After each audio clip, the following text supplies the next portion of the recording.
Osusan.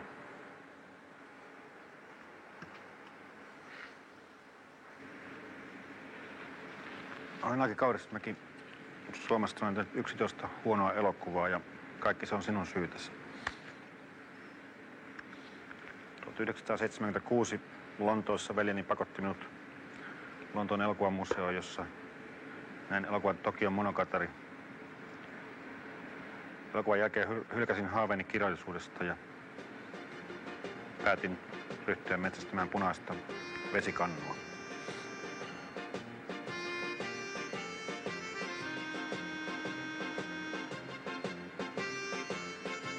Eniten minua, joka olen kasvanut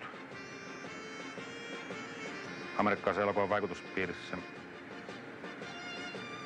Eniten minussa herättää kunnioitusta se, että Osu ei koskaan ole tarvinnut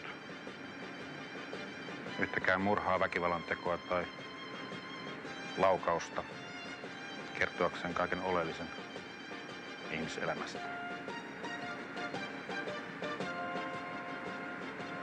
Olen tehnyt 11 huonoa elokuvaa tähän asti ja päätin tehdä vielä 30,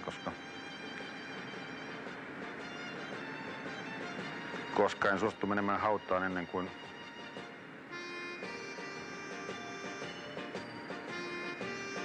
olen todistanut itselleni, että en koskaan pääse teidän tasollinen herra Osu.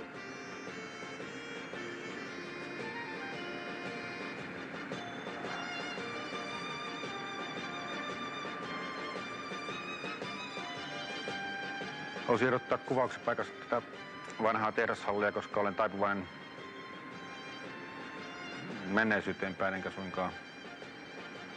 suinkaan eteenpäin pyrkivä ja tulevaisuuteen tai tekniikkaan luottamuksella suhtautuva ihminen.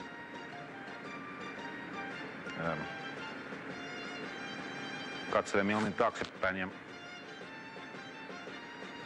luulen, että myöskin Osu teki näin oman aikansa Japanissa.